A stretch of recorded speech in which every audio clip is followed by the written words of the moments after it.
Hare Krishna. Welcome you all in the class. आज की class में आप सभी का बहुत बहुत स्वागत है। तो ये स्पेशल क्लास है भक्ति संदर्भ की। हमने बाकी भी क्लासेस की हैं।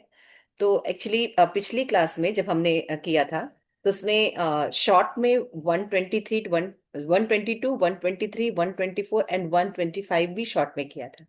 लेकिन अभी हम 125 अनुच्छेद फिर से डिटेल में देखेंगे, क्योंकि इसमें बहुत कुछ था उस समय शॉर्ट में बताया था। ठीक है। तो आज हम करेंगे अनुच्छेद 125, पेज नंबर 227। तो इसका जो टॉपिक है वो ये है कि हमने पहले देखा था कि भक्ति करने से क्या होता है। हमारे जितने भी समस्त विपत्तियां होती हैं, डर होता है, भय होता है, उपद्रव होता है, उनका नाश हो जाता है। तो उसको फिर जीव गोस्वामी ने अलग अलग संदर्भों से बताया कि ये अतिशयोक्ति नहीं है। भक्ति करने से ऐसा होता है, भय का, उपद्रव का, समस्त प्रकार के कलेशों का पूर्णतः नाश हो जाता है ना। तो बात होती है कि भाई आ, नाश हो जाता है, पाप का नाश हो जाता है, उपद्रव का नाश होता है, क्लेश का नाश होता है, लेकिन किस प्रकार की भक्ति का, है ना।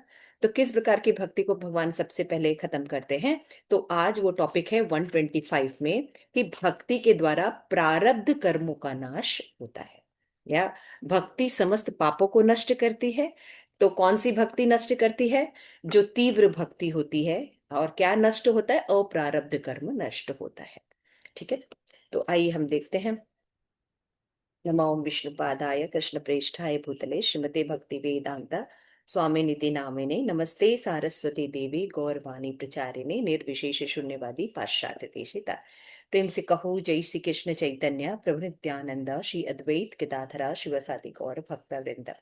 हरे कृष्ण कृष्ण कृष्ण हरे हरे, हरे राम राम राम हरे हरे। तो पिछले अनुच्छेद में हमने देखा था कि भक्ति हर प्रकार के दुख, भय, पीड़ा आदि का नाश करने वाली है। यह निरूपण किया गया था। और अभी हम करेंगे कि अब भक्ति का पाप नाशक तत्व, यानी अप्रारब्ध पाप कैसे नाश होता है, इसको हम देखेंगे। ठीक है ना। तो देख, जैसा कि हम जानते हैं, थोड़ा सा भक्ति रसामृत सिंधु जब हमने पढ़ा था, आप सबको थोड़ा सा डिटेल में याद होगा कि कर्म के जो फल होते हैं उनके चार अवस्थाएं होती है ना। कूट, बीज, प्रारब्ध और अप्रारब्ध। तो समझ लेते हैं कूट क्या है, बीज क्या है, प्रारब्ध क्या है, अप्रारब्ध क्या है। तो कूट बीज जो होता है, जो कि अभी बीज बहुत बहुत छोटे से रूप में अभी हमारे पास है। बीज मतलब उसका रिएक्शन अभी आने वाला है ना। प्रारब्ध जो हम भोग रहे हैं, है ना। और अप्रारब्ध जो हमारे करोड़ों जन्म से संचित कर्म है। ठीक है। तो ये चार भाग में रूप गोस्वामी ने हमें समझाया था। आप लोगों को वो याद होगा कि जब हम भक्ति के पढ़ रहे थे लक्षण, शुद्ध भक्ति के लक्षण, तो उसमें हम देखा थे क्लेश अग्नि, शुभदा, मोक्ष लघुता कृता। उसमें क्लेश अग्नि में बहुत अच्छे से इनको एक्सप्लेन किया गया है। मैं रिकमेंड करूंगी कि एक बार वो लेक्चर्स भी आप एक बार सुन लें, है ना, क्लेश अग्नि वाला। तो उसको उसमें आपको काफी मदद मिलेगी। तो अब भक्ति का पाप नाशक तत्व, जैसे कि पहले प्रारब्ध नष्ट होता है, इसका वर्णन हुआ है।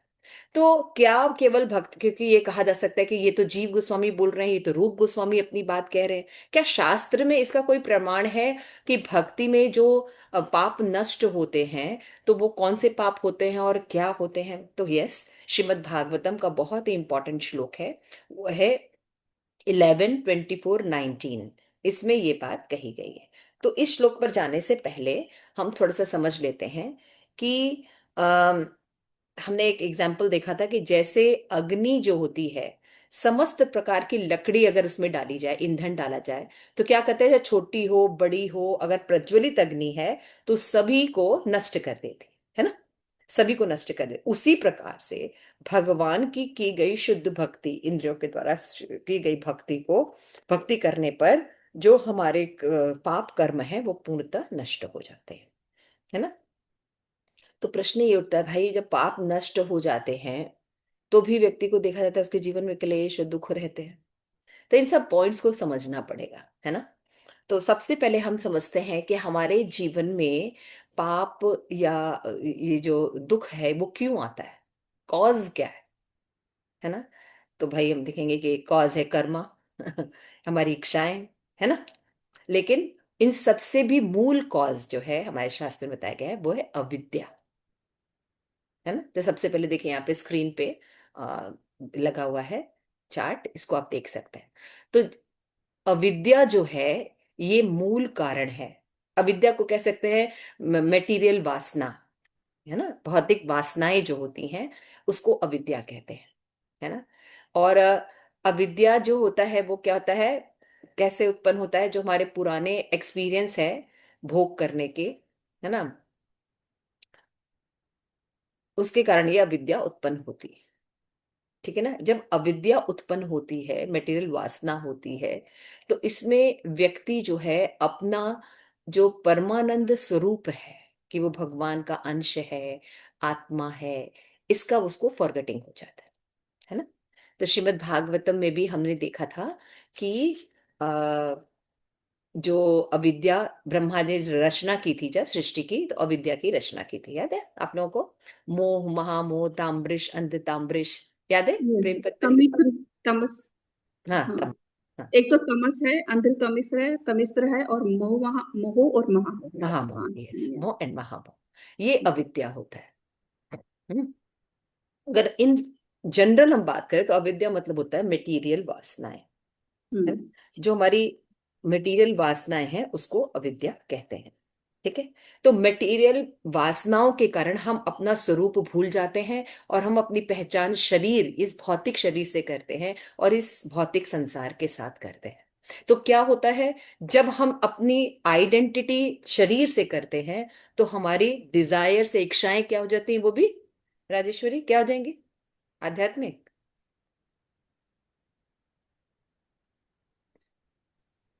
वो मेटेलिस्टिक ही हो जाएंगे। हाँ, मटेरियल डिजायर आएंगे, क्योंकि हमारी नॉलेज, हमारी आइडेंटिटी क्या है अभी, भौतिक है। भौतिक है। तो इसीलिए हमारी भौतिक डिजायर्स होते हैं, शरीर को सुख करने के डिजायर्स होते हैं। तो जैसी हम्म। हमारी डिजायर्स होती हैं वैसा ही एक्शन होगा, है ना। बिल्कुल। तो फिर एक्शन भी क्या होता है, मटेरियल एक्शन, इम्पेल होता है, फोर्स होता है। जैसे हमारी इच्छाएं होती हैं प्रकृति के द्वारा भगवान के दीक्षा में, वैसे एक्शंस होते हैं। ठीक है ना। तो इस अवस्था में जीव की फ्री विल काम करती है। आप इच्छा कर सकते हैं, आप पर पूरा पूरा आपको स्वतंत्रता दी जाती है जीव को, कि वो इच्छा कर सकता है ना। तो यहाँ पे हमने क्या देखा, कि अविद्या, पास्ट एक्सपीरियंस ऑफ इंजॉइंग और सफरिंग ऑफ ऑब्जेक्ट सिचुएशन, अविद्या कहलाती है। ये मटेरियल वासना के रूप में आम शब्दों में बोला जाता है। अविद्या में होता क्या है, हमारी जो परमानंद स्वरूप है, हमारा सच्चिदानंद स्वरूप है, भगवान के अंश के रूप में हमारा स्वरूप है, इसकी फॉरगेटिंग हो जाती है, और हम अपने आप को भौतिक जगत का अंश शरीर मान लेते हैं। तो जैसा हम शरीर मानते हैं वैसे ही हमारी मटेरियल डिजायर्स हो जाती हैं, फिर वैसे हमारे मटेरियल एक्शंस हो जाते हैं। ठीक है ना। तो जब ये रिएक्शंस, जब हम एक्शन करेंगे तो रिएक्शन भी आएगा, उसका परिणाम भी आएगा। कोई आपने एक एक्शन किया तो उसका परिणाम भी आता है। तो जब जोन ऑफ रिएक्शन शुरू होता है, तो यहां पर जीव की सभी फ्री विल खत्म हो जाती है। अब आपने जो इच्छा कर दी, अब उसके हिसाब से प्रकृति आपको सारा रिएक्शन दे। मान लीजिए मनुष्य शरीर में हम जो है वो डॉग की तरह सारा काम करते रहे, कुत्ते की तरह जीवन बिताते रहे, तो रिएक्शन में जब कुत्ते का शरीर प्राप्त होगा, तो अब इसमें नहीं होगा कि हम कुत्ते की तरह भौंके नहीं हम कुत्ते की तरह हम्म। एक्टिविटीज ना करें, ऐसा नहीं होगा, है ना। करना ही पड़ेगा हाँ, आपको, हमें बोलते करना तो। ही पड़ेगा, वी हैव बिल्कुल। Forced to do hmm. This. तो अब हमारा नो फ्री विल होता है। ठीक है ना। तो इस हम्म। तरह से हम समझते हैं ये रिएक्शन आता है। तो ये जो zone of law of Karma है, इसके दो तरह के रिएक्शंस आते हैं। एक होता है प्रारब्ध मूल रूप से, और दूसरा है अप्रारब्ध, है ना। लेकिन बीच में कूट और बीज भी दो रिएक्शन है। लेकिन मेन जो फोकस करेंगे हम प्रारब्ध और अप्रारब्ध पर। तो हमने अभी पढ़ा कि भक्ति जब हम करते हैं तो क्या होता है, हमारे अप्रारब्ध कर्म जो है वो नष्ट होते हैं। ठीक है ना। तो अप्रारब्ध कर्म किसको कहते हैं, कि अभी जो रिएक्शन हमें भविष्य में मिलेंगे, संचित कर्म, हमारे करोड़ों जन्म के द्वारा जो संचित कर्म है, उसको अप्रारब्ध करते हैं। और प्रारब्ध किसे कहते हैं, रिएक्शन जो हम अभी अनुभव कर रहे हैं, अभी प्रेजेंट लाइफ में जो हम अनुभव कर रहे हैं, सुख दुख जो भी अनुभव कर रहे हैं, ये होता है प्रारब्ध। और कूट क्या होता है? कूट जो होता है, ये बीज रूप में रहता है, जिसका फल हम आगे पल्लवित होगा बीज रूप में, फिर उसका अप्रारब्ध होगा, फिर प्रारब्ध रूप में आता है, ऐसे करके इसका रिएक्शन है। तो थोड़ा सा माता जी कूट और बीज में थोड़ा सा, मतलब क्लियर, थोड़ा सा डिफरेंस क्लियर कर दीजिए, कूट और बीज में। कूट और बीज में मतलब होता है, कूट मतलब हम्म, अभी फल पल्लवित नहीं हुआ, फल है, उस पर अच्छा। किसी प्रकार का एक्शन रिएक्शन हुआ नहीं है अभी। हम्म, कोर्ट में केस है, ये डाल दिया गया कि ये आपका केस है। ठीक है। लेकिन बीज ओके। रूप में थोड़ा सा ये डिजाइन कर दिया जाता है कि ये अब ये कर्म है, इसके ये फल आपको मिलेंगे। मतलब ये क्लियरिटी हो जाती है कि ये कर्म है और क्लियरिटी इसका को ये फल बीज आपको रूप में आ मिलने जाता वाला है। है। हाँ, बीज रूप में आ जाता है।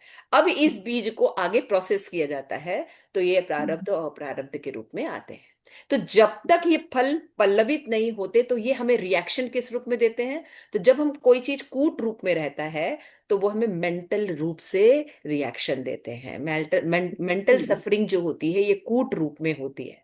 मानसिक ओके। सफरिंग देखते होंगे हम लोग को, अननेसेसरी बहुत सी उलझनें रहती, कोई बात नहीं रहती है, लेकिन हम कहाँ कहाँ क्या क्या सोचते रहते हैं, है ना? और उससे दुखी हम्म, होते रहते हैं। ये हमारे कूट जो बीज है, कूट और बीज के कारण ये जो सफरिंग है हम मेंटल स्टेज पर करते हैं। क्लियर हो गया? लेकिन अप्रारब्ध क्या है? जो कि अभी आएगा रिएक्शन, और हाँ, प्रारब्ध हम अभी भुगत रहे हैं जो। भुगत रहे हैं। इतना क्लियर हो गया? हाँ। तो ये चीज समझने के बाद हम देखते हैं कि कुंती महारानी ने भी कहा है ना, भवे अस्मि कृष्णाण। अविद्या का के बारे में जो है कुंती महारानी ने भी कहा है। तो उनकी जो कुंती महारानी की जो प्रार्थनाएं हैं, उनमें जो श्रीधर स्वामी ने टीका की थी, तो उन्होंने क्या वर्णन किया था कि जब हम अपने परमानंद स्वरूप का विस्मरण कर देते हैं, परमानंद स्वरूपाय विस्मृति, इसको अविद्या कहते हैं। मान लीजिए आपसे कोई पूछे अविद्या होता क्या है? अगर कोई पूछे हम्म, अविद्या है, क्योंकि हमारी मेन कॉज क्या है? अविद्या। अविद्या। समझ में आ रहा है? इसीलिए प्रभुपाद क्या कहते हैं? कृष्ण कॉन्शियसनेस बनो, है ना? चेतना हम्म, दूषित है, शुद्ध कैसे होगी? कृष्ण भावनामृत के द्वारा, ये मूल कारण है। लेकिन जैसे हमें जीवन में समस्याएं होती हैं, तो क्या कहते हैं लोग? अगर आप डॉक्टर के पास जाएंगे तो वो अलग अलग भी बताएगा। अगर आप मेंटल डॉक्टर के पास जाएंगे तो वो अलग अलग बताएगा, है ना? वो रूट कॉज हम्म, अलग अलग बताते हैं। और योगा करेंगे, अलग अलग कॉज का पता चलेगा, है ना? लेकिन जब हम हम्म, भक्ति के मार्ग में आते हैं, आचार्यों के मार्ग में आते हैं, परंपरा के मार्ग में आते हैं, तो क्योंकि ये ज्ञान उनको भगवान के द्वारा प्रदत्त है, इसलिए उनका ज्ञान ऑथेंटिक होता है।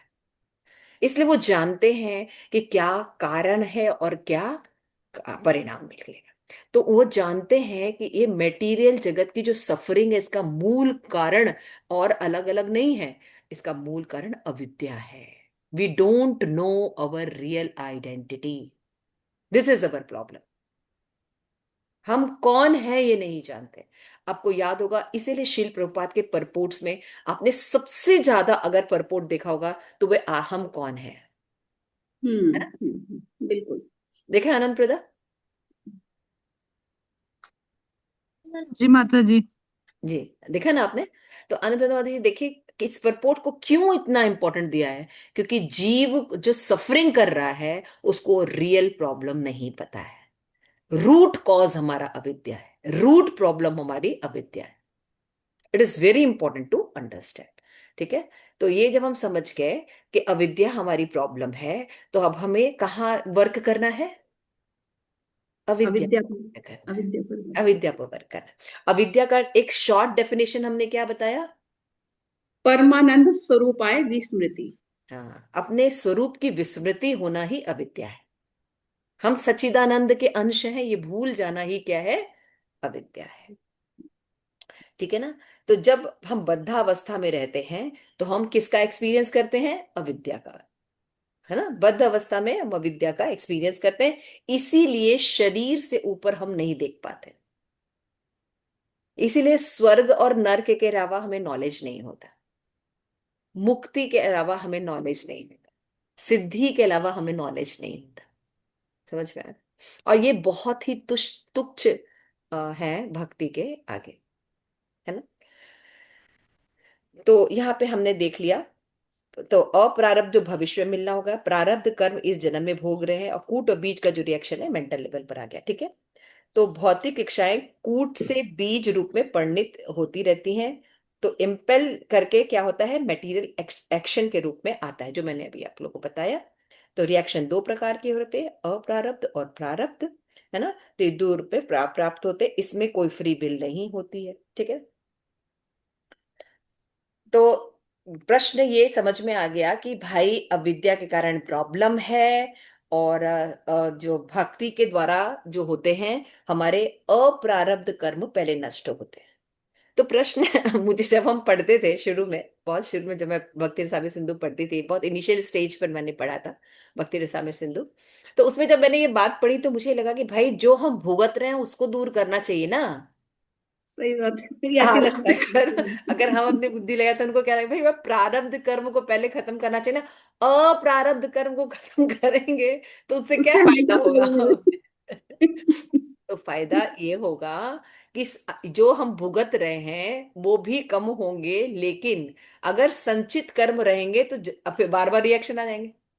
आप जैसे आप लोग अगर सफाइयां करते हैं ना, आप सभी माताएं जब सफाई करते हैं, तो मान लीजिए एक फ्लोर पर बहुत गंदा गिरा हुआ है और मैट बिछा हुआ है उसके ऊपर, और हम बार बार मैट क्लीन कर दें, है ना, और वहां पे जो सोर्स है गंदगी का उसको क्लीन ना करें, तो क्या होगा, मैट क्लीन हो जाएगा? नहीं। बार अब क्लीन करेंगे फिर गंदा हो जाएगा, क्लीन करेंगे फिर गंदा हो जाएगा। तो वहां पे जो देखना मानेंगे। पड़ेगा मैट उठा के कि भैया जो सोर्स है गंदगी का उसको ठीक करें, हम्म। तो क्या हो जाएगा, हम्म। मैट ठीक हो जाएगा, मैट इतना हम्म। गंदा नहीं होगा, है ना। तो वही सेम चीज यहाँ पे हमें है कि जब हमारे संच, क्योंकि क्या करना है, इस जगत से हमारा बैंक बैलेंस खत्म करना है। क्यों खत्म करना है? क्योंकि ये जगत ही दुखालय है। आप कुछ भी योजना बनाते रहें, अगर इस जगत में बने रहना चाहते हैं तो ये जगत आपके घर नहीं है। आप हर चीज शाश्वत चाहते हैं, यहाँ हर चीज अशाश्वत है, यहाँ कभी भी मैनेज नहीं हो सकता। माया के कारण भ्रम रहता है, प्रॉब्लम मेरे साथ है, दूसरों के साथ कुछ नहीं है, दूसरे सब अच्छे से हैं, हम बहुत सुखी हैं। हाँ राजेश्वरी, है ना। अभी आपको कितनी प्रॉब्लम है शारीरिक है ना। जी माता जी, कल और मिल गई। कल और मिल गई सो अब हम दुख समझ होता है। सकते, आपको क्या लगता है इस समय कि सब हमारे ही साथ हो रहा है, बाकी दुनिया बहुत सुखी हाँ। है ना। क्यों प्रेम पद्मनी माता जी, है ऐसा? बिल्कुल ऐसे जनरल वे में तो ऐसे ही लगता है कि, ऐसे लेकिन जो शास्त्र से पता चलता है, लेकिन जनरल एक शास्त्र कॉमन नहीं, जैसे बुद्धि से। थोड़ा सा शास्त्र तो छोड़ दीजिए, थोड़ा सा हम्म, हॉस्पिटल चले जाइए बिल्कुल। तब देखो कितने मरीज मिलेंगे, डॉक्टर बीमारी में भरे हुए। अब पता चलेगा कि हम लोग को कितनी कृपा प्राप्त है ना। बिल्कुल। थोड़ा सा डॉक्टर के पास थोड़ा सा बढ़ जाइए, या थोड़ा सा बिल्कुल, शमशान चले जाइए तो समझ पता में चलेगा। आएगा कहाँ क्या। हम्म, एवरीबॉडी इज सफरिंग, यही माया बिल्कुल। है ना। बिल्कुल। तो अभी हम कहेंगे कि कैसी भक्ति करने से अप्रारब्ध कर्म नष्ट होते हैं। Next slide. तो हमारा श्लोका था 11, 14, सॉरी 11, 24, 19, सबसे पहले हम देखेंगे 11 फर्स्ट है, अच्छा पहले यही। नहीं, 11, 14, 19 है। हाँ 11, 14, 19, अब इसको थोड़ा सा हम पढ़ लेते हैं। आपके पास बुक है प्रेम पद्मिनी माता जी, थोड़ा हाँ रीड, मेरे पास, हाँ है। रीड ठीक है। करिए फटाफट। हाँ। 125 अनुच्छेद। 125। एक मिनट, कहाँ से, यहाँ से पढ़ना है कि ये श्री गरुड़ शुरू से, पुराण में यही अब बात भक्ति का, बताई है? हाँ अब भक्ति का पाप अच्छा, नाशक तत्व। व्यक्ति का पाप नाशकत्व कहते हुए पहले अप्रारब्ध पाप नाशत्व वर्णन करते हैं। श्रीमद् भागवतम 11, 24, 19 में कहा गया है, हे उद्धव, जैसे धधकती हुई आग लकड़ियों के ढेर, बड़े ढेर को भी जलाकर खाक कर डालती है, वैसे ही मेरी भक्ति समस्त पाप पुण्यों को पूर्णतः नष्ट कर देती है। हाँ तो यहाँ पे श्लोका है यहाँ पे। तो ये श्लोका जो है 11वें स्कंद का है। ये है, यथाग्नि सुसमिद्धा सुसमिद्धार्ची करोति ये धासी भस्मात् तथा तथा मरीषया भक्ति रुद वैनासी कृतस्नः कृतश्नसः। ठीक है। तो ये अभी माता जी ने इसका मीनिंग पढ़ा कि जैसे धधकती हुई आग लकड़ियों के बड़े ढेर को भी नष्ट कर देती है, उसी प्रकार भक्ति की तरह सब पाप पुण्य नष्ट हो जाते हैं। ये बात। श्रीधर स्वामी टीका में लिखते हैं, भोजन आदि पकाने के लिए जलाई हुई अग्नि जैसे लकड़ियों को भस्म कर देती है, उसी प्रकार वाणी आदि इंद्रियों से आचरण की हुई मेरी भक्ति समस्त पापों को जला देती है। श्री भगवान भी स्वयं अपनी भक्ति की महिमा को आश्चर्य पूर्वक बखान करते हुए कहते हैं, अहो उद्धव, कहने से हे उद्धव सुनो तो कैसा आश्चर्य है। यही अभिप्राय है। दृष्टांत देते समय तो सुसमिधार्ची अर्थात बहुत बड़ा लकड़ियों का ढेर कहा गया है, परंतु अग्नि के विषय में सुदृढ़ शब्द नहीं कहा, अर्थात अदृढ़। थोड़ी सी अग्नि भी बहुत बड़े ढेर को भस्म कर सकती है। इसी प्रकार इंद्रियों द्वारा अनुष्ठित की हुई थोड़ी सी भगवत भक्ति थोड़े या कुछ पापों को नहीं, कृत्स्नश अर्थात समस्त पापों को जला देती है।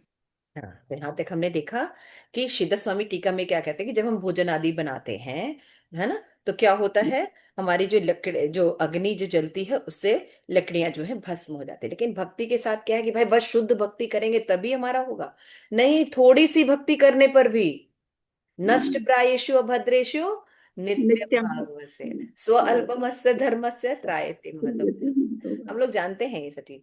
भक्ति अगर हम थोड़ी सी भी करते हैं जो इंद्रियों के द्वारा साधना भक्ति, उसके द्वारा ही भक्ति करते ही सबसे पहले क्लेश का नाश होता है ना, क्लेश अग्नि, है ना।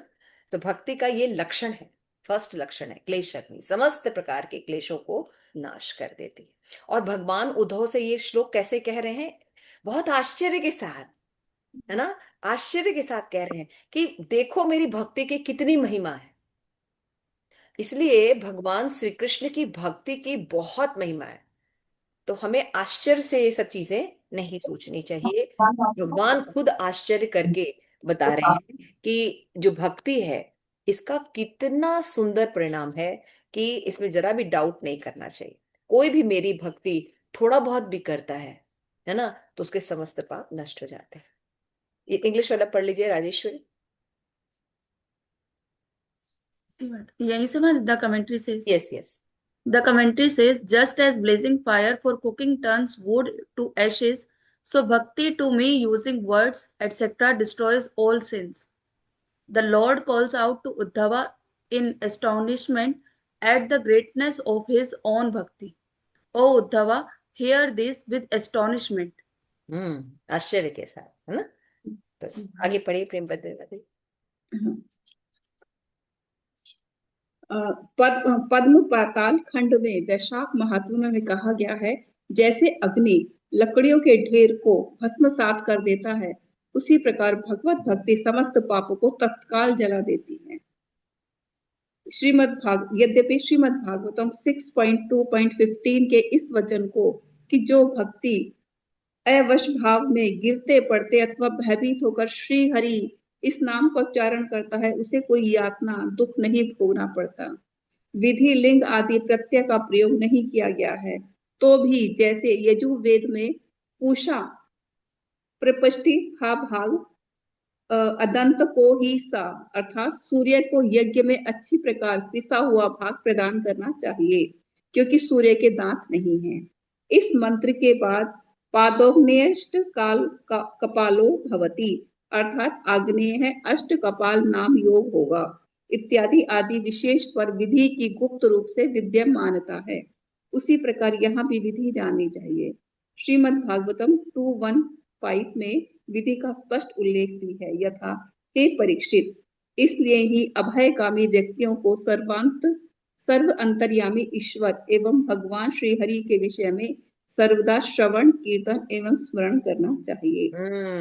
तस्मात् भारत सर्वात्मा भगवान हरि ईश्वरः श्रोतव्य कीर्तव्यश्च स्मरतव्यश्च ते यच्छातामयम्।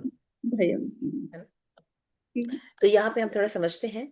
तो यहाँ पे क्या कहा गया कि भगवान खुद आश्चर्यचकित होकर कहते हैं अपनी भक्ति की महिमा को, है ना। तो हमें भक्ति को, ये जो परंपरा से हमें मिल रही है शिल प्रपात की कृपा से, अपने गुरुजन की कृपा से, इसको साधारण नहीं समझना चाहिए।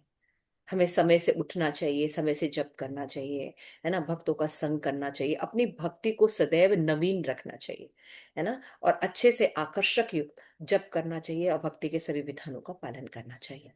इसमें आलस से नहीं करना चाहिए। तो श्रीमद् भागवतम का जो श्लोक है ना, उसमें भी बताया गया है ये बात। सॉरी, ये पाताल खंड में भी, पद्म पुराण के पाताल खंड में भी, वैशाख मास में भी बताया गया है कि को सभी भस्म को नष्ट कर देती है ना। तो इसको पढ़ लीजिए जरा सा, 580 हाँ, 531, राजेश्वरी। जी। Just as fire turns wood to ashes, bhakti to the Lord burns up sins immediately. हम्म। यद अग्निहासु समिर्धार्चे करोति इदम भस्मसात, पापानि भागवत भक्ति तत् दहति तत् तत्क्षणात्, है ना। जस्ट एस फायर यदाग्नि सु समिद्धार्ची टर्न वुड टू एशेस करोति अभिसार भस्मसात, अधहामसी भस्मसात।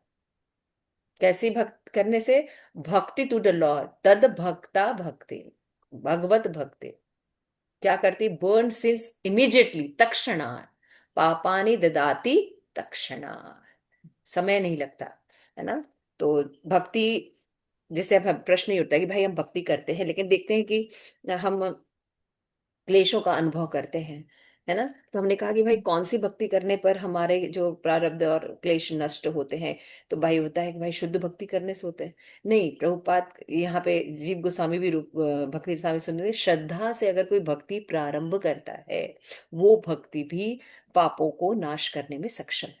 हरे कृष्णा कृष्ण कृष्णा हरे हरे, हरे राम राम राम हरे हरे। तो भाई प्रश्न ये उठता है कि श्रद्धा क्या है? तो हमने पढ़ा है, श्रद्धा शब्द विश्वास से कहे सुदृढ़ निश्चय, अकेले कृष्ण भक्ति कोयले सर्व कर्म कृत होए। ये विश्वास होना कि भगवान की भक्ति करने से सभी कृत्य हो जाते हैं। ये हरे कृष्ण महामंत्र जो इतना सरल दिख रहा है, इसको करना ही ये कलयुग की तपस्या है ना। तो व्यक्ति इधर उधर ना भागकर हरि नाम को अपराध रहित करने का प्रयास करता है।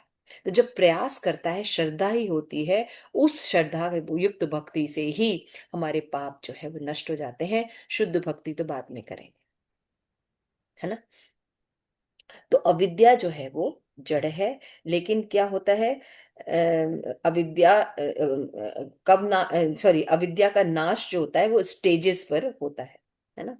तो अविद्या का नाश कैसे होता है? रूट कॉज जो है वो समझने पर होता है। क्या रूट कॉज है? 4:22-39, है ना, 4:22-39 इसमें श्लोका है।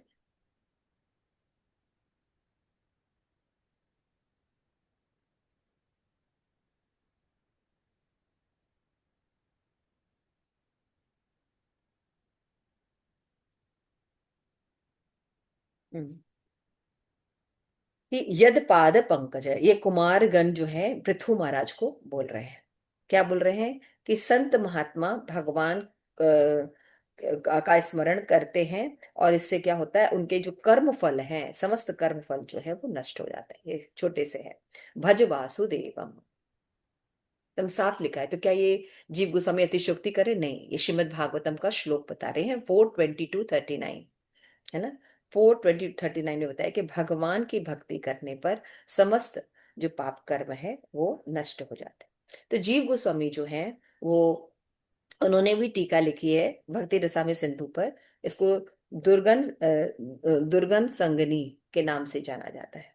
तो उसमें कहते हैं अविद्या नाश कैसे होगा बताया है। तो उसका श्लोक दिया है 1-17, 1-17 श्लोका श्रीमद् भागवतम का। पढ़ दे।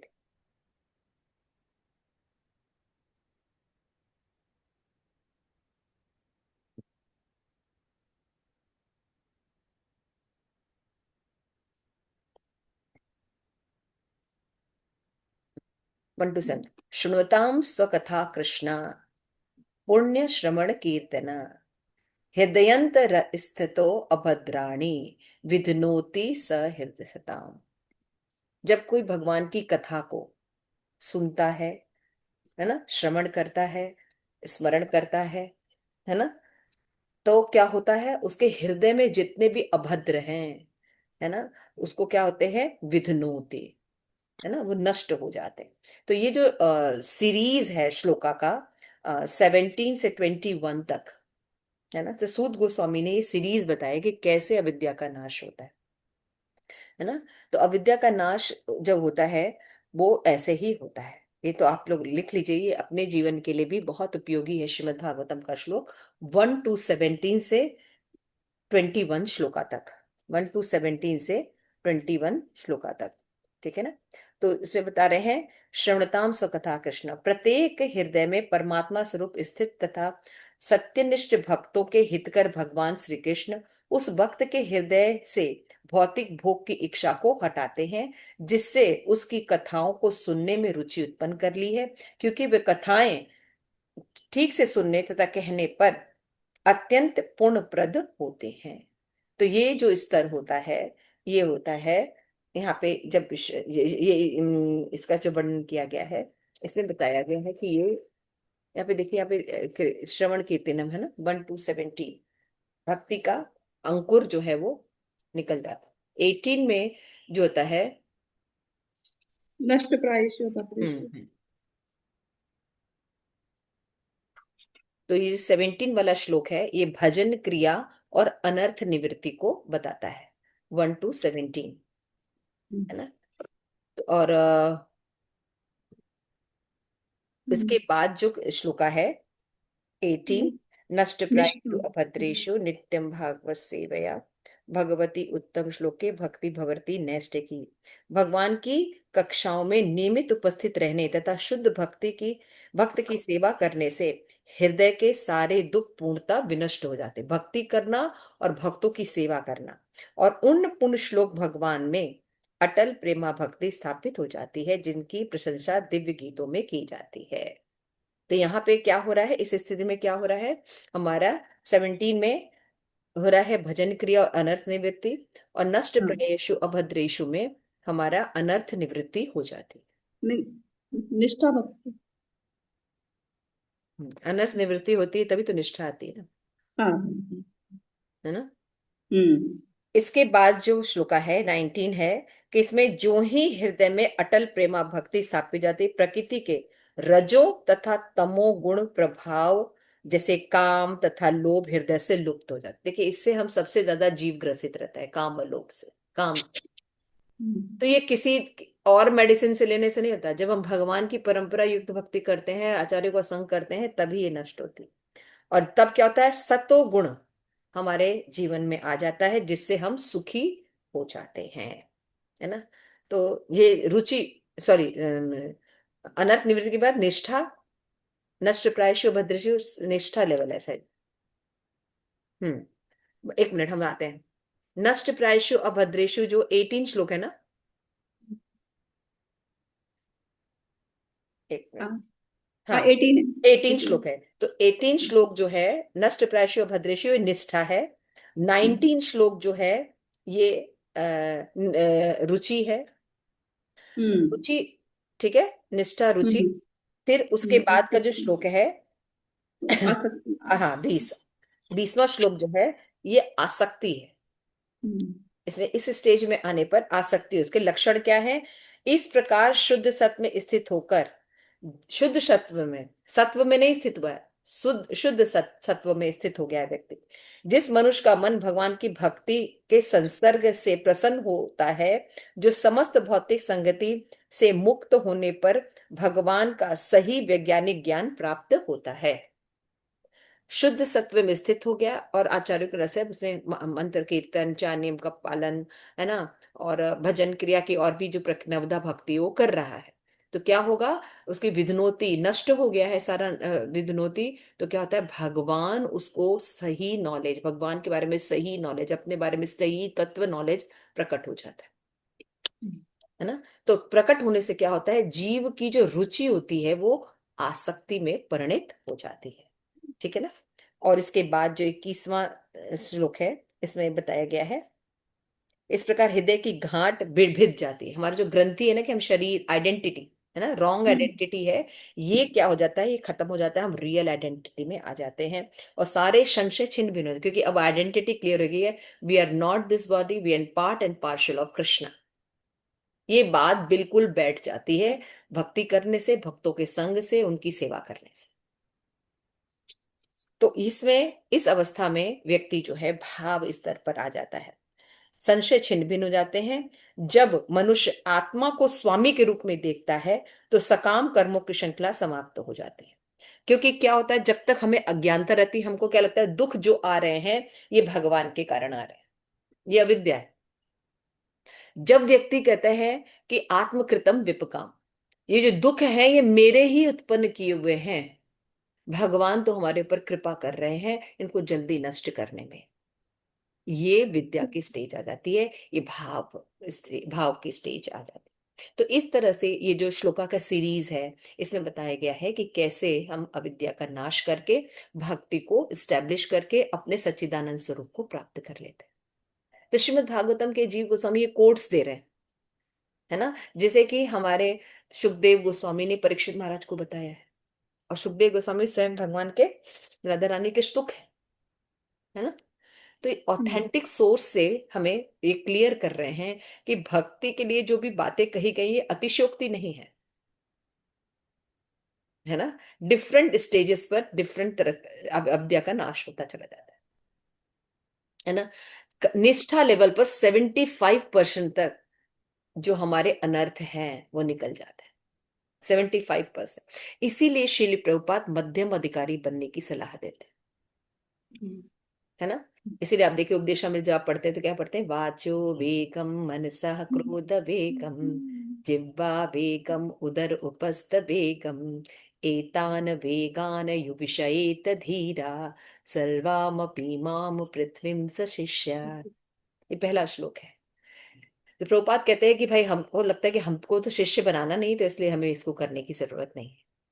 लेकिन चैतन्य महाप्रभु ने कहा कि हमारा आज्ञा गुरु हो या तारो एक देश, तुम सभी गुरु बनो, है ना। इमरजेंसी की सिचुएशन में क्या होता है, सभी काम करते हैं, है ना, छोटे बड़े सभी काम करते हैं। इमरजेंसी स्टेज है, क्यों, क्योंकि ब्राह्मण है ही नहीं समाज में जो मार्गदर्शन करे। इसलिए प्रभुपाद कहते हैं कि जो हमारे मूवमेंट से, जो कृष्ण भावनामृत आंदोलन से जुड़े हैं, उन सभी को प्रचार करना है, गुरु बनना है। इसलिए उनको मध्यम अधिकारी के पद तक आना है, ये उनका कर्तव्य है। ढीली ढाली भक्ति नहीं चलेगी। तो ढीली ढाली भक्ति कैसे नहीं चलेगी, कहाँ तक आना है हमें, निष्ठा के स्तर तक आना है। और ये मार्ग इतना आसान नहीं है, लेकिन कठिन भी नहीं है ना, कठिन भी नहीं है। अच्छे भक्तों की संगति मिली है, शास्त्र मिले हैं, है ना। हमें अच्छी भक्ति करनी चाहिए, अपराधों से बचना चाहिए, है ना। और हमारे जितने भी अनर्थ हैं, अनर्थ कई प्रकार के होते हैं, किसी को पता है कौन कौन से अनर्थ हैं?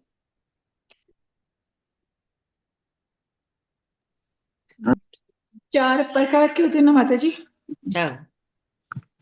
कई बार हम्म, डिस्कस किया है हमने। तो है अपराध, सुकृति अनर्थ उपद्रव, है, एक अपराध अनर्थ होते हैं, एक सुकृति के अनर्थ होते हैं। हाँ। और देखो, एक भक्त स्वीकृति होती है। हम्म, अनर्थ कितने भक्ति प्रकार के होते हैं? कई प्रकार के होते हैं, कौन कई कौन से होते प्रकार हैं? के होते हैं। अपराधों के अनर्थ होते हैं, सुकृति के और भक्ति के। भक्ति के होते हैं, और अपराधों के, हाँ, सुकृति के। अकरातों के सुकृति नहीं, अपराध उन्मुख सुकृति, ये अच्छा अच्छा, अपराध अगर हमने उन्मुख हमने सुकृति। भक्ति रस वो जो किया था माधुरी कादम्बनी, तो उसमें हाँ, हमने देखा था ना, 4 प्रकार के अनर्थ होते हैं।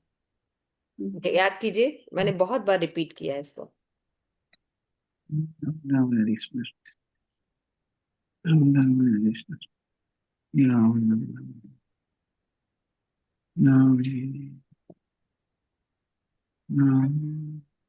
सुकृति से उत्पन्न, दुष्कृति से उत्पन्न, भक्ति से उत्पन्न, है ना, और अपराध से उत्पन्न। तो जब हम भक्ति करते हैं, तो जो सुकृति उन्मुख, जब कोई अच्छी सुकृति करते हैं, उससे उन्मुख जो हमारे अपराध होते हैं वो नष्ट हो जाते हैं। दुष्कृति से उत्पन्न जो अनर्थ होते हैं वो भी नष्ट हो जाते हैं। भक्ति करते समय जो अनर्थ होते हैं वो भी नष्ट हो जाते हैं, है ना। केवल थोड़े से अनर्थ रह जाते हैं, वो है अपराध। अपराध से जो हम करते हैं उससे जो अनर्थ है निकलते हैं, उसको उसको उसको ठीक करना है। इसमें माता जी जो सुकृति वाले अनर्थ है वो थोड़ा सा बताएंगे। दुष्कृति, भक्ति और अपराध तो समझ में आ रहा है, सुकृति हाँ, के तो अनर्थ इसके लिए किससे आपको होते हैं? हमारे भक्ति रसामृत सिंधु जो हमने क्लासेस दी हैं उसके एपिसोड में जाना होगा। उसमें हमने इसको बहुत अच्छे से डिस्क्राइब किया है। या माधुर्य अच्छा, कादम्बरी के आप लेक्चर्स में वहां पे आप जाइए, क्योंकि काफी लंबा डिटेल है, यहाँ पे करेंगे तो बहुत। एक बस एक लाइन में, यदि थोड़ा सा एक लाइन में शॉर्ट में हाँ, कुछ एक बता शब्द जैसे सकें। सुकृति, जैसे कोई अच्छे कार्य हम्म, करते हैं, किसी हाँ भक्त हाँ की हेल्प कर दी, है ना, हाँ हाँ, किसी को भगवत गीता हम्म, डिस्ट्रीब्यूट करने में मदद कर दी, भक्तों को हम्म, प्रसाद करा दिया, भक्तों की कोई हम्म, समस्या है तो उनको दान दे दिया, ये सुकृति हम्म। होती हाँ, उसमें अनर्थ कैसे हो गया? है। हाँ, उसमें भी अनर्थ होते हैं ना। उसमें होता है कि हमने मदद की, अच्छा अच्छा अच्छा, समझ गई। उसमें है ना। मतलब अलग शुद्ध अहंकार सत्व के में नहीं कारण करेंगे। अहंकार भी आ जाता है ना। शुद्ध सत्व में मूड नहीं है, मतलब रजोतमो का कुछ मूड आ गया तो मूड फिर वो आता रहता है, क्योंकि वो व्यक्ति तो शुद्ध नहीं आता ही है। है, क्योंकि अभी हम उसने इतने शुद्ध अनजाने में नहीं हैं। सुकृति है, अनजान सुकृति मतलब अनजाने में। हाँ हाँ, समझ गए। हेल्प भी करे लेकिन साथ साथ अहंकार भी आ गया। ये पता भी करके नहीं ही। होता, है ना, ज्यादा नहीं पता। तो समझ उससे भी कई गई। अनर्थ होते हैं, उसको डिटेल में आप देखेंगे तो वो है हाँ नहीं, बस जस्ट एक दुष्कृति। मतलब एक हाँ, दुष्कृति क्लियर हुआ वो तो गलत विचार से भक्तों हाँ, को वो तो परेशान समझ में आ रहा करना। है, दुष्कृति भी समझ में आ रहा है, भक्ति भक्ति करते में समय कई अपराध प्रकार के अनर्थ होते हैं। तो अनर्थ होते हैं, और अपराध तो है ही, अपराध तो हम्म, मतलब ठीक ठीक है। है। एक बार इसको हम देख लेंगे, इसको आप लोग देख लीजिएगा, मुझे भी ठीक से भी इतना याद नहीं है, जो मोटा मोटा याद आ रहा है वो यही है। तो इस तरह, ठीक है। तो 75% यानी ये तीन सुकृति तो नष्ट हो जाते हैं। हम्म, किस भक्ति से? श्रद्धा युक्त खाली भक्ति करने से। केवल श्रद्धा है और हम भक्ति कर रहे हैं, ये पावर है भक्ति का। नेहाभिक्रम नाशो अस्ति, प्रत्यवायु न विद्यते, स्व अल्पमस्य धर्मस्य त्राते महतो भया।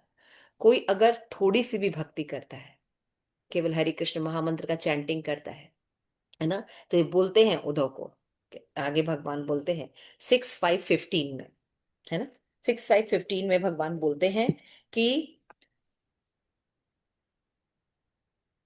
कि भगवान का नाम का उच्चारण यदि कोई कैसे भी करता है, गिरते पड़ते भयभीत होकर, है ना, कैसे भी, 6:5:15, हरिरित्य वशेनात् पुष्टान हरति यातनाम इत्यादि, है ना। तो इसमें क्या होता है कि भगवान की अगर कोई भक्ति करता है, गिरते पड़ते कर लेता है, भयभीत अवस्था में भी निकल जाता है। कई उदाहरण देखे हैं आपने ना, अजामिल का, है ना, उच्चारण तो भगवान की भक्ति का इतना है कि वो व्यक्ति जो है अब शुद्ध हो जाता है और उसको अच्छी गति होती है।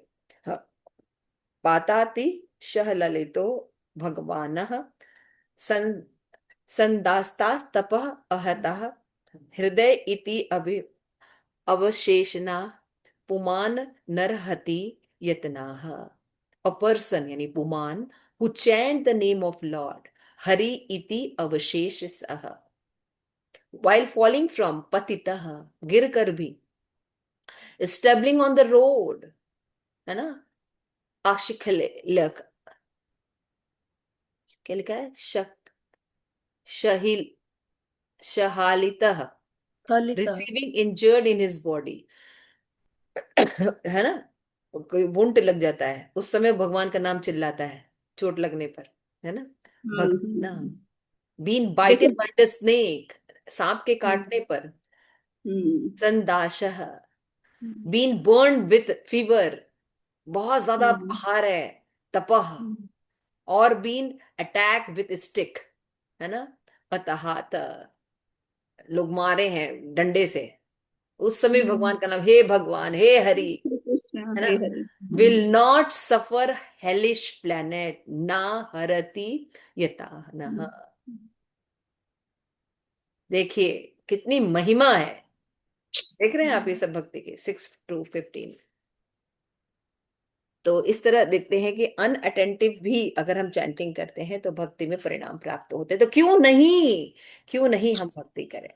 हाँ नहीं, तो जैसे कहते हैं कि हमेशा अटेंटिव भक्ति करो, लेकिन पहले अनअटेंटिव करे वो भी बेकार नहीं है, मतलब ठीक है हाँ अटेंटिव तो करना ही है, लक्ष्य तो वही है, लेकिन यदि हाँ, अनअटेंटिव भी कर रहे हैं तो भी व्यर्थ नहीं है वो, मतलब ये एक तो सांत्वना है। बताया, इसलिए इसलिए बहुत सुंदर हम्म, श्लोक है 215 भागवतम का, कि तस्मात् भारत सर्वात्मा भगवान हरि ईश्वर। यहाँ पे हम्म, भगवान को विशेषण दिया गया है ना, क्या क्या, सर्वात्मा, भगवान, हरि, ईश्वर, तीन विशेषण है ना। उनका उनका क्या करना चाहिए, श्रोतव्य कीर्तव्य स्मरण, इस हरि भगवान का ही, है ना, सर्वात्मा भगवान का ही, है ना।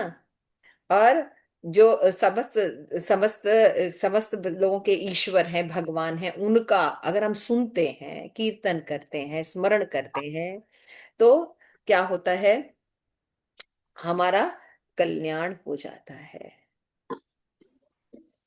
देख लीजिए, है ना। हम्म, माता जी, एक कौन से गोस्वामी थे जिन्होंने बोला था कि अगर उल्टा सीधा कैसे भी बीज डाला जाए तो वो फलित हो जाता है, तो इन्होंने बोला हाँ था हाँ, उल्टा सीधा कुछ भी आप, डालते हैं, बीज डालते हैं ना तो वो उसमें अंकुरित हो जाता है वो। हाँ अंकुरित हो जाता है। जैसे कि हम लोग एग्जाम्पल देते हैं ना, भाई आपको बुखार हुआ है, आपको पता है क्रोसिन खाने से बुखार उतरता है, तो क्रोसिन में क्या क्या सॉल्ट है, क्या केमिकल है, क्या मेडिसिन डला है, आप नहीं जानते, लेकिन आप खाते हैं तो आपको बुखार उतर जाता है। उसी तरह भगवान की भक्ति की अगर आपको महिमा नहीं पता है, स्टेजेस नहीं भी पता है, श्रद्धा है केवल, हाँ, संग भी नहीं का, बहुत से लोगों को देखिएगा, प्रभु जी एक एग्जाम्पल दे रहे थे कि एक व्यक्ति है, उनको बहुत मन था शास्त्र पढ़ने का, लेकिन उनको लिखना नहीं आता, है ना, पढ़ना नहीं आता था। पढ़ना, लिखना नहीं आता, उनको पढ़ना लिखना नहीं आता है, लिखना। पढ़ना आता था। तो उन्होंने कहा भाई आप सुन लो, कौन सा आपको भक्ति शास्त्री करनी है, आप सुनो, सुनकर अपना जीवन सुधार लो।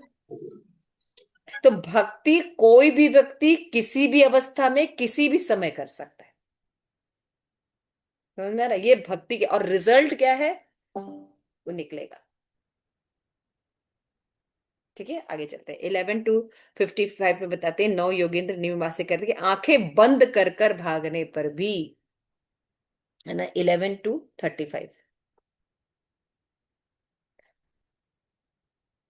यानाथ स्थान नरो राजन इत्यादि कामादृश्यते सुसमृतधार्षि इसे तेन साधना अंतर सापेक्ष शक्त साधवत्व विलंबितत्व निराकृत तदेद व्यक्त पादमात तक्षणात्। यहाँ पे बताया गया है कि जैसे अग्नि का स्वभाव ही है लकड़ियों को जलाकर भस्म कर देना, किसी बात की वो अपेक्षा नहीं रखता, उसी प्रकार भक्ति का भी स्वभाव है कि समस्त पापों को, समस्त दुखों को, यातनाओं को नष्ट कर देती है, किसी की अपेक्षा नहीं रखती। यानी क्या है, कि भक्ति का स्वभाव ही है समस्त पापों को जला देना, वो किसी साधना, काल या किसी विषय की अपेक्षा नहीं करती, भक्ति स्वतंत्र है। किसी काल में आप सुबह करेंगे तभी होगा, दोपहर में नहीं, कोई साधना करेंगे तभी होगा नहीं, है ना, कार्तिक व्रत करेंगे तभी होगा, एकादशी करें नहीं, कभी भी। चैतन्य महाप्रभु ने क्या कहा है, देश काले नियम नॉय सर्व सिद्धि होए। सर्व सिद्धि क्या है, कृष्ण प्रेम, है ना। तो खाइते सोइते यथा तथा नाम हाँ, लोए। खाइते खुशते यदा तदा नाम लोए, देश काले नियम नाई सर्व सिद्धि होए। तो बोला है, तो श्रीमद् भागवतम में सेम श्लोक 11 to 15 में ये कहते हैं कि भक्ति का साधन करने वाला व्यक्ति आंखें बंद कर कर भी भगवत पद की ओर अग्रसर होता है। आप आंखें बंद कर रहे हैं और भगवान की भक्ति दौड़ रहे हैं, ज्यादा नहीं जानते हैं, है ना। तो आंखें बंद करने का आचार्यों ने बताया है कि आंखें जो होती हैं दो होती हैं, है ना। तो उसी तरह शास्त्र की आते श्रुति और स्मृति। मृत्यु, हाँ। अगर किसी को श्रुति स्मृति नहीं आती है, महाभारत, गीता, भागवत, पुराण ये नहीं आता है, नहीं जानता है, लेकिन फिर भी वो नाम बोलता है, हे हरि, हे राधे, हे पुंडरिक विद्या, एक पुंडरिक, हे राधा रानी, है ना, कोई भी नाम लेता है, हरे कृष्णा कृष्ण कृष्णा हरे हरे, हरे राम राम राम हरे हरे। गजेंद्र ने पुकारा, भगवान का नाम ही तो पुकारा, है ना। अजामिल ने भगवान का नाम ही तो पुकारा, है ना। आज भी कितने लोग हैं आंखें बंद करने का मतलब श्रुति स्मृति दोनों नहीं पता होने पर भी भक्ति सबका कल्याण करती है। कितनी, देखिए ये स्टेटमेंट जो है भक्तों को बार बार सुनना चाहिए। इससे क्या होता है, हमारा विश्वास, भगवान के प्रति श्रद्धा और आसक्ति बढ़ जाती है ना। तो अभी कर्म के नियमों का पालन कर शुद्ध होते हैं और पाप करने से बचते हैं। तो जैसे होता है कि हम देखते हैं कि भक्ति कोई व्यक्ति कर भी रहा है तो उसको कुछ फल दुख के भोग रहा है ऐसा दिखाई देता है। तो हाँ भाई, जैसे कि हमारे जो है संचित कर्म है वो तो भक्ति के द्वारा श्रद्धा करने से नष्ट हो जाते, पढ़ा आपने अभी। और प्रारब्ध कर्म भगवान सबसे पहले नष्ट कर देते, बैंक खत्म कर देते हैं पीछे का, कि वो आपको आगे प्रभावित ना करे, है ना। तो और हमारे जो क्रियमाण कर्म है, यानी जो आने वाले हैं, अप्रारब्ध और प्रारब्ध, प्रारब्ध कर्म जो होते हैं वो जो हम अभी कर रहे हैं वो क्या करते हैं, हम भगवान को अर्पित करना शुरू कर देते हैं भक्ति करने से। तो उसमें क्या हो जाता है, वो शुद्ध कर्म शुरू हो जाता है, हमारा कर्म शुद्ध होना शुरू हो जाता है। और जो प्रारब्ध कर्म है जो भी चल रहे हैं ना, उसमें क्या हो रहा है कि सुख दुख का अनुभव कर रहे हैं, हालांकि कर्म अर्पण कर रहे हैं लेकिन फिर भी सुख दुख का अनुभव कर रहे हैं। तो वो कितने देर में नष्ट हो जाएगा, कमल सहस्त्र पत्र न्याय। जैसे 1,000 कमल की पंखुड़ियों वाला कमल आपके पास दे दिया जाए और उसमें सुई से आर पार किया जाए तो क्या होगा, क्या होगा, कितनी देर लगेगी इसको आर पार करने में, 1 सेकंड लगेगी। तो आप जो भी प्रारब्ध भुगत रहे हैं वो प्रारब्ध कैसे नष्ट हो जाएगा, उतनी देर लगेगी बस। जैसे बोलते हैं ना, पंखा अगर आपने बंद कर दिया थोड़ी देर तक तो घूमता रहता है, तो वो उतनी देर के खाली आपको कष्ट मिल रहे हैं। इस प्रकार थोड़ा सा समय से ही सारे कष्ट नष्ट हो जाएंगे। तो इसमें बताया गया है आंखें बंद करके भी बांधने पर। और बताया गया है, सुसमझदारती द्वारा कर्म ज्ञानादि के साधन सापेक्ष साध्य प्राप्ति में जो विलंब होता है वह भक्ति से निराकृष्ट हो किया जाता है। अर्थात भक्ति साधन के बाद विलंब की अपेक्षा नहीं रहती। इसलिए पद्म पुराण के श्लोक में तत्क्षणात् शब्द का प्रयोग हुआ। भक्ति करने से कैसे कर्मफल नष्ट होते हैं, तत्क्षणात्, तुरंत होते हैं। जो थोड़ी सी देरी लग रही है, अभी जो हम पाप कर्म भुगत रहे हैं तो थोड़ी सी देरी लग रही है, वो देरी क्यों लग रही है, उसका, प्रारब्ध की हाँ, वजह से ही वो है ना। अभी भोगना है ताकि हम शुद्धिकरण हम्म, हो जाए, इसलिए भगवान देते भी हैं उसको। तो उसको कितने समय में नष्ट हो जाएगा, जितने समय में एक कमल के है उसकी पंखुड़ियों में से सुई को आर पार करना, इतनी जल्दी आपके नष्ट हो जाएंगे। बाकी प्रोसेस में टाइम लगेगा, बाकी प्रोसेस ज्ञान करेंगे, योग करेंगे, इस सब में बाकी जो प्रोसेस करेंगे तो टाइम लगेगा। इसलिए सारांश ये है कि भक्ति का स्वभाव है पापों को जला देना, एवं किसी साधने काल का इस विषय पे कोई अपेक्षा नहीं रखती। भक्ति स्वतंत्र है, भगवान स्वतंत्र है, वो किसी काल पर, साधना पर, देश पर नहीं निर्भर करती। इसलिए हमें पूरी श्रद्धा के साथ भक्ति करनी है, भक्ति के प्रोसेस को समझना है, तत्व ज्ञान क्लियर करना है, ज्ञान लेना है। अविद्या हमारी प्रॉब्लम है, ज्ञान लेकर हम भक्ति कर कर हमें कहाँ तक आना है, एटलीस्ट निष्ठा स्टेज तक आना है, मध्यम अधिकारी पर। ये हर व्यक्ति का कर्तव्य है ना। निष्ठा भक्ति के स्टेज पर व्यक्ति बहुत कुछ समझ सकता है, और निष्ठता भजन होने पर व्यक्ति आगे बहुत तेजी से प्रोग्रेस करता है। ठीक है। तो इस प्रकार हमने देखा कि शास्त्र के अध्ययन से कि भक्ति जो है वो क्या करती है, समस्त पापों को नष्ट करती है और प्रारब्ध को सबसे पहले नष्ट है। हरे Krishna, thank you so much. अच्छा, हम हरे कृष्ण माता जी।